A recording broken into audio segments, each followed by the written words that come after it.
नमस्कार, मैं वैभव सांगळे और मेरे इस यूट्यूब चैनल पर आपका बहुत बहुत स्वागत है। Exit exam in diploma in pharmacy. जैसे कि आप सबको पता है, पीसीआई ने इस बार फर्स्ट टाइम एग्जिट एग्जाम रखी है। मतलब जो भी स्टूडेंट्स इस साल डिप्लोमा इन फार्मेसी को पास आउट होंगे, अपना 2 इयर्स का कोर्स कंप्लीट करेंगे, उनको अगर रजिस्टर फार्मासिस्ट बनना है तो उनको एक एग्जाम देना पड़ेगा और उस एग्जाम का नाम है एग्जिट एग्जाम। मतलब आप उस कोर्स से क्वालिफाई होकर रजिस्टर्ड फार्मासिस्ट बन सकते हो। अब इस एग्जाम का स्वरूप क्या है? तो इस एग्जाम में पीसीआई ने जो भी नोटिफिकेशन दिया है उसके अनुसार आपके 3 पेपर होंगे। टेंटेटिव डेट दी है 5 एंड 6 अक्टूबर 2024। ये टेंटेटिव डेट है, थोड़ा बहुत चेंज इसमें हो सकता है। 5 एंड 6 अक्टूबर 2024। अब देखिए, इस एग्जाम में आपके 3 पेपर होंगे। तो 3 पेपर में आपको अगर रजिस्टर्ड फार्मासिस्ट बनना है तो तीनों पेपर में आपको मिनिमम 50-50% इंडिविजुअल, हर पेपर में आपको 50-50% मार्क्स लेने पड़ेंगे। अगर उतने मार्क आपको मिलते हैं तो आप रजिस्टर्ड फार्मासिस्ट बन सकते हो या स्टेट फार्मेसी काउंसिल में अपना रजिस्ट्रेशन करा सकते हो। तो आज इस पूरे विषय के बारे में इन डिटेल डिस्कस करूंगा कि कौन से वो इंपॉर्टेंट पॉइंट्स है जो आपके एग्जाम में आएंगे, क्या महत्व रखता है इस एग्जिट एग्जाम का एक डिप्लोमा स्टूडेंट के लाइफ में और एक फार्मेसी प्रोफेशन में भी। इन डिटेल चर्चा करेंगे, आज हर पहलू को कवर करेंगे। बताना चाहूंगा कि ये जो एग्जिट एग्जाम है वो हर साल 2 बार होगा। मतलब एक जून जुलाई अगस्त के महीने में होगा, इस बार थोड़ा लेट है क्योंकि फर्स्ट टाइम हो रहा है, और दूसरा जो होगा वो दिसंबर जान के महीने में होगा। तो हर साल में एग्जाम 2 बार होगा।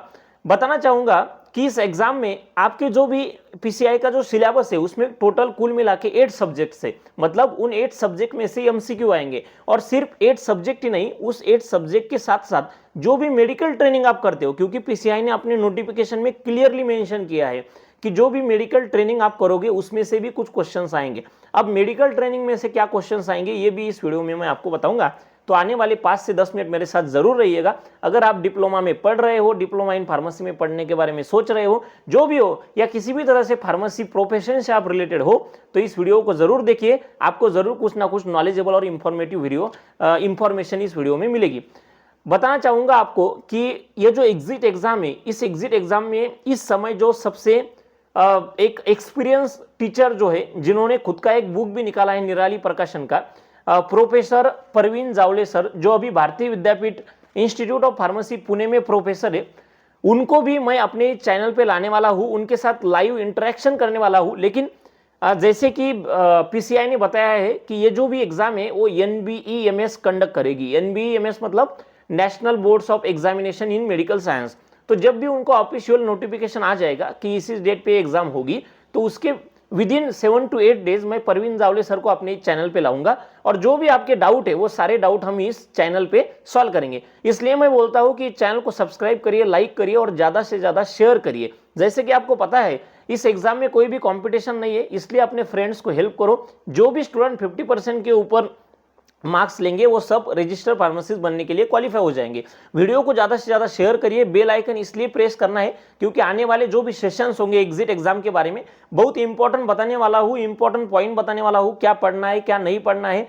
परवीन जावले सर का भी एक नॉलेजेबल मोटिवेशनल वीडियो भी आपको मिलेगा, इसलिए बेल आइकन को प्रेस करिए ताकि आपके पास सबसे पहला नोटिफिकेशन आएगा। तो चलिए शुरुआत करते हैं आज की इस वीडियो की। तो जैसे कि मैंने पहले ही बताया, कुल मिला के 8 सब्जेक्ट्स होंगे और उसके साथ मेडिकल ट्रेनिंग का जो सिलेबस है ये सब मिला के आपका पेपर बन जाएगा। 3 पेपर होंगे, मे भी सब्जेक्ट वाइज ये पेपर होंगे कि 3 सब्जेक्ट इस पेपर में, 3 सब्जेक्ट इस पेपर में, 3 सब्जेक्ट इस पेपर में। अब सबसे इंपॉर्टेंट चीज, स्टूडेंट कंफ्यूज है कि फर्स्ट टाइम ये पेपर हो रहा है तो इसका स्टडी कैसे करें और क्या चीजें वहां पे पूछी जाएगी। जैसे कि आपको पता है डिप्लोमा इन फार्मेसी कोर्स है, तो पीसीआई को बस आपको आपका जो बेसिक एलिजिबिलिटी है उसको चेक करना है। मतलब सबसे पहली इंपॉर्टेंट एक चीज है जो अपने माइंड में फिट करके रखो कि ये जो भी पेपर है वो एकदम बेसिक नॉलेज पे होगा, एकदम बेसिक नॉलेज पे।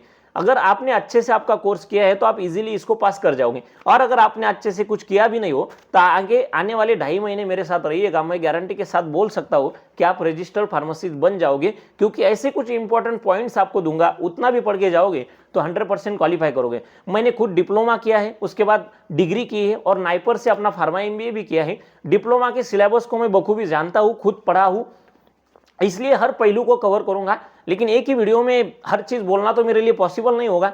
मैंने ऐसा डिसाइड किया है कि इस सारे एग्जाम में 8 सब्जेक्ट से तो हर सब्जेक्ट का एक वीडियो, मतलब इस वीडियो के बाद मैं 8 वीडियोस बनाऊंगा, लेकिन वो मैं इस चीज पे डिसाइड करूंगा कि मुझे इस वीडियो पे कितना रिस्पांस मिलता है, क्योंकि अगर स्टूडेंट्स इंटरेस्ट दिखाएंगे तो मैं भी इंटरेस्ट दिखाऊंगा। लेकिन आज का भी वीडियो बहुत इंपॉर्टेंट है, क्योंकि आज के वीडियो में मैं आपको बताने वाला हूं कि आपको किस तरह से स्टडी करनी है। मैं आपको एक वे दूंगा, मतलब जो भी आपके 8 सब्जेक्ट्स है उसमें से 1-2 सब्जेक्ट मैं लूंगा और उसमें से भी 1-2 इंपॉर्टेंट पॉइंट्स लूंगा और आपको बताऊंगा कि किसी भी पॉइंट के बारे में आपको कितना लेवल तक स्टडी करना है, कितना डीप जाना है, जो करके कि आप एकदम इजीली इस पेपर में क्वालिफाई हो जाओगे। इस समय नॉलेज को थोड़ा दूर रखिए और ट्राई करिए कि किस तरह से आप इस पेपर को क्वालिफाई कर पाओगे। तो चलिए शुरुआत करते हैं सब्जेक्ट्स की और आपके मेडिकल ट्रेनिंग की, मतलब आपके पूरे पेपर के फॉर्मेट की। तो आपके कुल मिला के 8 सब्जेक्ट से पीसीआई के सिलेबस के अनुसार इस पेपर में आएंगे। अब 8 सब्जेक्ट कौन कौन से? पहला आपका फार्माकोलॉजी है, उसके बाद फार्मास्यूटिकल केमिस्ट्री है, फार्माकोग्नोसी है, उसके बाद फार्मास्यूटिक्स है, उसके बाद बायोकेमिस्ट्री है, हॉस्पिटल एंड क्लिनिकल फार्मेसी है, फार्मास्यूटिकल जूरिस्प्रूडेंस है। इस जूरिस्प्रूडेंस को ही इथिक्स एंड लॉज भी कहा जाता है, तो ये भी नाम आप कहीं पे सुन सकते हो। और लास्ट आपका है drug store and business management. और ये 8 सब्जेक्ट प्लस आपका जो मेडिकल ट्रेनिंग है वो। अब मैं आपको इसमें से 2-3 सब्जेक्ट लेके बताऊंगा कि आपको स्टडी किस तरह से करना है। जैसे कि सबसे पहले मैं आपको बताता हूं फार्मास्यूटिक्स के बारे में। अब देखिए, मैंने आपके पीसीआई के सिलेबस को देखा है, उसमें फार्मास्यूटिक्स में एक सब पॉइंट है टैबलेट। अब टैबलेट के आगे उन्होंने सिलेबस में लिखा है कोटेड एंड अनकोटेड टैबलेट, और उसके नीचे लिखा है टाइप्स ऑफ टैबलेट। अब इसमें आपको क्या स्टडी करना है, मतलब मैं एक एग्जांपल बता रहा हूं, इसी तरह से आपको हर चीज को स्टडी करना है। तो कोटेड एंड अनकोटेड टैबलेट, पहली चीज याद रखनी है कि टैबलेट को कोटिंग क्यों की जाती है? इसलिए की जाती है कि टैबलेट की जो भी टेस्ट होगी उसको मास्क करना होता है। दूसरा, जो भी आपका एक्टिव कंस्टिट्यूएंट मतलब जो ड्रग होता है उसको प्रोटेक्ट करने के लिए टैबलेट को कोटिंग की जाती है। और भी बहुत सारे रीजन होते हैं, लेकिन ये 2 रीजन सबसे इंपॉर्टेंट है और आपको पता होना चाहिए। अब टाइप्स ऑफ टैबलेट, टाइप मतलब क्या होता है? देखिए, कुछ फास्ट डिजोल्विंग टैबलेट होती है, मतलब जो एकदम फास्ट एक्शन दे, फास्ट डिजोल्व हो, फास्ट डिस्ट्रीब्यूट हो, फास्ट मेटाबोलाइज हो, फास्ट एक्सक्रीट हो। तो ऐसी टैबलेट मतलब आपकी हम जो नॉर्मल टैबलेट लेते हैं, जैसे कि जब हमें फीवर होता है या फिर बॉडी एक होता है, तो उस समय हम जब लेते हैं जैसे कि डाइक्लोफिनाक हो, पैरासीटामोल हो, ये चीजें इसमें आती हैं। एक अलग टैबलेट होती है इंटेरिक कोटेड टैबलेट। अब इंटेरिक कोटेड टैबलेट क्या होती है, ऐसा ही क्वेश्चन आएगा, जनरल, कोई डिटेल में नहीं आएगा। इंटेरिक कोटेड टैबलेट का मीनिंग क्या है? तो आपको बस इतना पता होना चाहिए कि इंटेरिक कोटेड मतलब एक ऐसी कोटिंग होती है टैबलेट को कि वो टैबलेट आपके स्टमक में नहीं बल्कि स्मॉल इंटेस्टाइन में जाके डिजोल्व होती है या फिर अब्जॉर्ब होती है। अब क्वेश्चन ये आ सकता है कि इंटेरिक कोटिंग का मतलब क्या है? इंटेरिक कोटिंग का मतलब ये है कि टैबलेट को एक कोटिंग की जाती है जो स्टमक में नहीं बल्कि स्मॉल इंटेस्टाइन में जाके डिजोल्व होती है। अब दूसरा क्वेश्चन आएगा, इंटेरिक कोटेड टैबलेट क्यों की जाती है? इसलिए की जाती है कि कुछ ड्रग जो होते हैं वो आपके जो गैस्ट्रिक जो एसिड होता है उसके साथ स्टेबल नहीं होते, इसलिए उन ड्रग को इंटेस्टाइन में जो बेसिक पीएच होती है वहां पे उनको डिजोल्व करना होता है, इसलिए इंटेरिक कोटेड की जाती है। और तीसरा आएगा कि इंटेरिक कोटिंग में जो भी टैबलेट है वो कहाँ डिजोल्व होता है, तो आपको पता होना चाहिए स्मॉल इंटेस्टाइन में होता है। तो ये इस तरह का एकदम बेसिक क्वेश्चन बनेगा, मैंने आपको जस्ट आइडिया दिया। जैसे कि सबलिंगुअल टैबलेट आती है, तो आपको क्वेश्चन आएगा कि सबलिंगुअल टैबलेट कहाँ रखी जाती है? तो बिलो टंग। मतलब एकदम बेसिक नॉलेज आपको रखना है कि हर टैबलेट कितने टाइम में डिजोल्व होती है। एक और टैबलेट होती है सस्टेन रिलीज टैबलेट। सस्टेन मतलब जो स्लोली, नाम ही बताता है आपको, सस्टेन मतलब स्लोली। अब डिसीज होते हैं जैसे कि किसी का ब्लड प्रेशर बढ़ जाता है या फिर शुगर हो, जिनको 24 आवर्स में एक ही टैबलेट लेनी होती है, तो वो टैबलेट अपना इफेक्ट 24 आवर तक दे, इसलिए हम उसको सस्टेन रिलीज बनाते हैं। तो उसको कोटिंग करते हैं तो आराम से रिलीज होती है बॉडी में, ताकि 24 आवर उसका इफेक्ट रहे। उसके बाद आपको ऐसा क्वेश्चन आएगा कि डबल लेयर टैबलेट क्यों बना जाती है, क्योंकि ट्रिपल लेयर टैबलेट क्यों बनाई जाती है? तो डबल लेयर मतलब कोई भी टैबलेट में 2 लेयर होती है। वो इसलिए होती है कि अगर आपके टैबलेट में 2 एपीआई होंगे, 2 एक्टिव कंस्टिट्यूएंट होंगे, तो उनको एक दूसरे से अलग रखने के लिए, ताकि उनमें कोई रिएक्शन ना हो, इसलिए डबल लेयर बनाई जाती है। ट्रिपल लेयर होगी तो मे बी 3 एक्टिव कंस्टिट्यूएंट होंगे, और भी रीजन होती है। तो ऐसा एकदम आपको हर चीज का बस मीनिंग पता होना चाहिए और वो चीज क्यों बन रही है, ये 2 भी चीजें अगर इसमें आपको पता होगी तो आप आगे जा सकते हो और एकदम इजीली इस एग्जाम में क्वालिफाई कर सकते हो। बस नॉलेज के साथ आगे जाइए, ताकि कोई भी क्वेश्चन आए तो आप उसके साथ डील कर सको। तो ये एक मैंने आपको एग्जांपल बताया। अगर आपका इंटरेस्ट दिखा तो मैं पूरे फार्मास्यूटिक्स पे एक डिटेल वीडियो बनाऊंगा और उस वीडियो में हर टॉपिक में क्या क्या पढ़ना है वो हर चीज आपको डिटेल में बताऊंगा। अब ये हुआ फार्मास्यूटिक्स के बारे में, टैबलेट के बारे में। सेकंड, अब फॉर एग्जांपल लेते फार्माकोलॉजी लेते हैं। अब फार्माकोलॉजी में आपके इसमें सिलेबस में एक टॉपिक है रूट्स ऑफ एडमिनिस्ट्रेशन। अब रूट्स ऑफ एडमिनिस्ट्रेशन में आपको क्या स्टडी करना है? पहली चीज आपको रूट्स ऑफ एडमिनिस्ट्रेशन पता होनी चाहिए।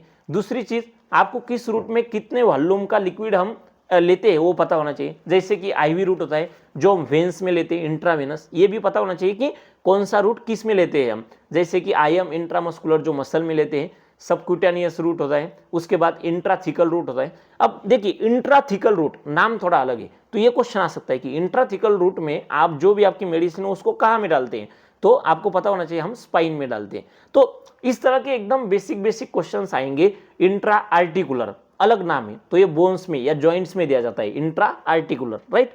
इंट्रा आर्टेरियल मतलब जो आपके आर्टरी में दिया जाता है।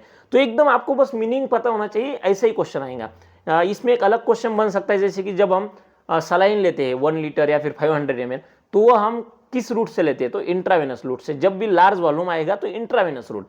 उसके बाद और एक क्वेश्चन बन सकता है कि इसमें कौन कौन से एंगल, मतलब हम जब आईवी इंजेक्शन लेते हैं तो कौन से एंगल से उसको देते हैं, तो ऐसा 30 डिग्री, या फिर जो हम आईएम देते हैं 90 डिग्री। तो ये बेसिक चीजें आपको पता होनी चाहिए। बहुत सिंपल पेपर आएगा, डोंट वरी, मेरे साथ रहिएगा, आप इजीली क्वालिफाई करोगे। बस 2.5 मंथ आपके पास है, फोकस से स्टडी करिएगा। तो ये हुआ, मैंने एक आइडिया बताया आपको कि रूट्स ऑफ एडमिनिस्ट्रेशन में कैसे क्वेश्चन आ सकते हैं। और एक लास्ट एग्जाम्पल लेता हूं ताकि आपको एक आइडिया आ जाए कि हर सब्जेक्ट को कैसे पढ़ना है।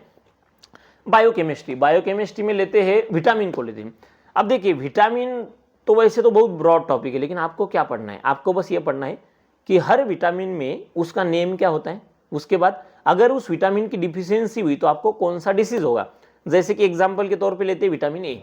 अब विटामिन ए की डिफिशियंसी के कारण कौन सा डिसीज होता है, नाइट ब्लाइंडनेस और जेरोप्थेल्मिया, ये आपको पता होना चाहिए। विटामिन ए का नाम क्या है, रेटिनॉल। तो बेसिक ऐसा हर विटामिन के बारे में आपको उसका नाम, उसकी डिफिशियंसी पता होना चाहिए, और उसका एक आधा इंपॉर्टेंट सोर्स, जैसे कि विटामिन डी है उसका सोर्स सनलाइट है, ऐसा कुछ अलग होगा तो वो पता होना चाहिए। जैसे क्लॉटिंग फैक्टर के लिए विटामिन के, तो देखिए जिस जगह पे आपको ऐसा लगे कि कुछ स्पेसिफिक आ रहा है, विटामिन के क्लॉटिंग के लिए आ रहा है, विटामिन डी सनलाइट से मिलता है, तो वो चीजें याद रखनी है। और विटामिन का नाम और उसकी डिफिशियंसी, इसके सिवा कोई भी क्वेश्चन आपके पेपर में नहीं आएगा, मैं गारंटी के साथ बता सकता हूं, क्योंकि बखूबी मैंने देखा है इन चीजों को। फार्मेसी एजुकेशन को आए, already spend 7 years in this profession, तो मैं जानता हूं क्या क्वेश्चंस आएंगे। एक बेसिक आइडिया, हम सब एक गेस लगा रहे हैं, मतलब हो सकता है इसमें थोड़ा बहुत आगे पीछे भी हो, लेकिन चांसेस ये है कि 90% तो यही सब कुछ होगा।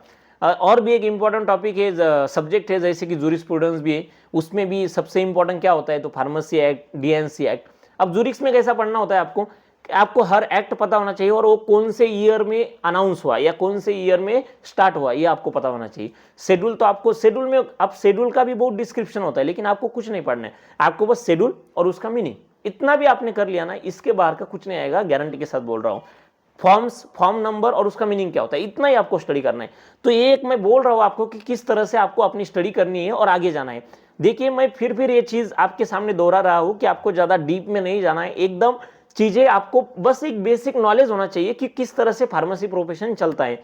मेडिकल ट्रेनिंग के बारे में भी आपको पता होना चाहिए कि कौन कौन से बड़े बड़े ब्रांड है मार्केट में, जैसे कि पैरासीटामोल का ब्रांड है डोलो 650, तो ये माइक्रोलैब्स का प्रोडक्ट है। ऐसी चीजें आपको पता होना चाहिए, कौन सा ब्रांड है, किसका है और उसमें क्या है। जैसे कि जीरोडॉल एसपी है, वो इप्का लैबोरेटरी का है, तो आपको ऐसी बेसिक नॉलेज उसमें होनी चाहिए। तो आज की वीडियो में बस इतना ही, मैंने आपको एक आइडिया बताया कि किस तरह से आपको स्टडी करना है। मैं आपको चाहता हूं कि ये वीडियो ज़्यादा से ज़्यादा शेयर करिए, आपके फ्रेंड के साथ, आपके कॉलेज में शेयर करिए, ताकि अगर आप लोगों का मुझे अच्छा रिस्पांस दिखा तो सच में मैं हर सब्जेक्ट पे एक वीडियो बनाऊंगा, और उस एक वीडियो में इन शॉर्ट मैं आपका हर पॉइंट कवर करूंगा और आपको बताऊंगा कि हर पॉइंट के बारे में आपको क्या स्टडी करनी है। फिर एक बार बोल रहा हूँ कि पेपर एकदम बेसिक होगा, इसलिए अभी 2 महीने इस पेपर के लिए दो, अपना कॉन्फिडेंस लूज मत करो। आप अमेजॉन फ्लिपकार्ट से बुक भी ले सकते हो। मैंने जैसे कहा परवीन जावले सर का भी एक बुक है, उनके साथ हम इंटरेक्ट भी करने वाले हैं, तो आप उनको लाइव सुन पाओगे चैनल पे। तो जो भी आपकी क्वेरीज होगी वो कमेंट बॉक्स में जरूर डालिए, ताकि आपके क्वेरीज के हिसाब से मैं उनको क्वेश्चन भी पूछ सकूंगा। तो चलिए इंटरेक्ट करेंगे, फिर मिलेंगे। अगर अच्छा रिस्पॉन्स रहा तो मैं गारंटी के साथ बोलता हूँ मैं हर सब्जेक्ट के ऊपर जरूर एक वीडियो बनाऊंगा और ट्राई करूंगा कि आपको बेस्ट और क्वालिटी कंटेंट दे। आज के लिए बस इतना ही, फिर मिलेंगे एक ऐसी क्वालिटी, इंफॉर्मेटिव और नॉलेजेबल वीडियो के साथ। तब तक के लिए बहुत बहुत धन्यवाद।